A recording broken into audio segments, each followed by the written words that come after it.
இன்னைக்கு வீடியோல பயணிகள் கப்பலுக்குள்ள எப்படி சரக்குகளை ஏற்ற போறோம் அப்படின்னு பார்க்க போறோம். இப்போ நான் எங்களோட ட்ரக்குக்காக வெயிட் பண்ணிட்டு இருக்கோம். ஏதோ நம்ம கண்டெய்னர் வந்துருச்சு. இந்த ட்ரக்கோட டிரைவர் கிட்ட டாக்குமெண்ட் செக் பண்ணி முடிச்சதுக்கு அப்புறம் நம்ம அதோட சீல் நம்பரும் நம்ம டாக்குமெண்ட் சீல் நம்பரும் ஓகே ஆயிடுச்சுன்னா அதுக்கப்புறம் இந்த ஃபோக் லிஃப்ட்டை வச்சு உள்ள இருக்கக்கூடிய அந்த கண்டெய்னரில் இருக்கக்கூடிய பேலட்டை எல்லாத்தையும் ஒவ்வொன்றா வெளியே கொண்டு வந்து இறக்கி வச்சிருவாங்க.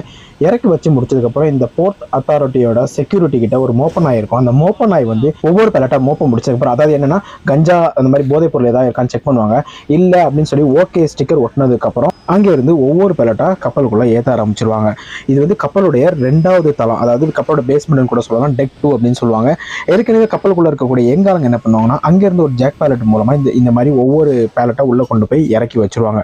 அதுக்கப்புறம் எங்களுடைய வேலை என்னன்னா ஒரு ட்ராலி மூலமா இந்த பேலட்ல இருக்கக்கூடிய பாக்ஸ் எல்லாம் ஓப்பன் பண்ணி அங்கிருந்து லிஃப்ட் மூலமா கப்பலோட அடித்தளத்தில் இருக்கக்கூடிய எங்க குடோன்ல கொண்டு இந்த பாக்ஸ் எல்லாம் இறக்கி வச்சிருவோம். இதுதான் அந்த குடோன். வாரம் இப்படிதான் நாங்க வந்து கப்பலுக்குள்ள லோடிங் பண்ணுவோம். இந்த வீடியோ பிடிச்சதா மறக்காம லைக் பண்ணுங்க, சப்ஸ்கிரைப் பண்ணுங்க.